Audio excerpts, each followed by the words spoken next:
இன்றைக்கு நம்ம பார்க்க போகிற பகுதியானது நிறைய பேருக்கு குழப்பத்தை தரக்கூடிய ஒரு பகுதியாக ஆங்கிலத்தில் இருக்குது. அதாவது would, should, could இந்த மூன்றுக்கும் இடையிலான வேறுபாடு, இது எப்போது எங்கே பயன்படுத்த வேண்டும் என்பதற்கான விளக்கமாகவும் இந்த வீடியோ இருக்குமென்னு நம்புகிறேன். வாங்க வீடியோக்குள்ளே போகலாம். முதலாவது நாம் பார்க்க போகிறது would. இந்த வுட்டானது ஒருவரிடமிருந்து அவரின் விருப்பத்தை அறிந்து கொள்வதற்கு அல்லது நம்முடைய விருப்பத்தை தெரிவிப்பதற்கு பயன்படுத்தலாம். உதாரணமாக, உங்களுக்கு விருப்பம் காப்பியா அல்லது டீயா? இதை எவ்வாறு ஆங்கிலத்தில் வினாவலாம் என்றால், would you like a coffee or tea? Would you like a coffee or tea? நான் ஒரு புதிய கார் வாங்க விரும்புகிறேன். I would like to buy a new car. I would like to buy a new car. நீங்கள் அவனை சந்திக்க விரும்புகிறீர்களா? Would you like to meet him? Would you like to meet him? should. இந்த ஷுட்டானது கட்டாயமாக செய்ய வேண்டியவற்றிற்கான அறிவுரையை வழங்கவும் அல்லது கேள்விகளை தொடுக்கவும், நடக்கக்கூடிய அல்லது நடக்க வேண்டிய சாத்தியத்தை வெளிப்படுத்துவதற்கும் நாம் இந்த ஷுட்டை பயன்படுத்தலாம். முதலாவதாக, அறிவுரையை வழங்குவதற்கு எவ்வாறு பயன்படுத்தலாம் என்பதை உதாரணம் மூலமாக பார்ப்போம். நீங்கள் துரித உணவு உண்பதை நிறுத்த வேண்டும். You should stop eating fast food. You should stop eating fast food. நீங்கள் மற்றவர்களிடம் அன்பாக இருக்க வேண்டும். You should be kind to others. You should be kind to others. அடுத்ததாக, கேள்விகளை கேட்க. இன்றிரவு நாம் வெளியே செல்ல வேண்டுமா? Should we go out tonight?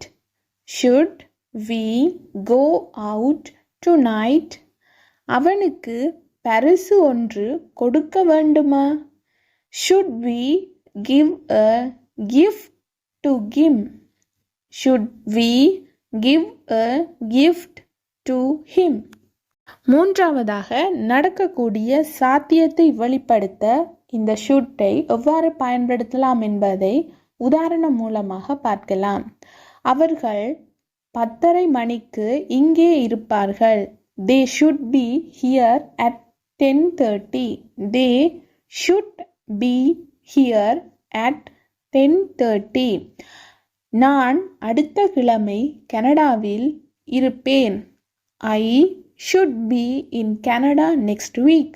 I should be in Canada next week. Could.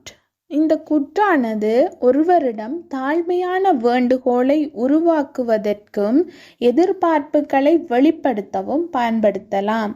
உதாரணமாக, உங்களால் இந்த வினாத்தாளை திருத்த முடியுமா? Could you please correct this question paper? Could you please correct this question paper? உங்களால் எனக்கு கொஞ்சம் பணம் தர முடியுமா? Could you please give some money to me? Could you please give some money to me? அடுத்ததாக, எதிர்பார்ப்புகளை வெளிப்படுத்துவதற்கு எவ்வாறு குட்டை பயன்படுத்தலாம் என்பதை உதாரணம் மூலமாக பார்க்கலாம். இது ஜோனினுடைய வீடாக இருக்க வேண்டும். It could be John's home.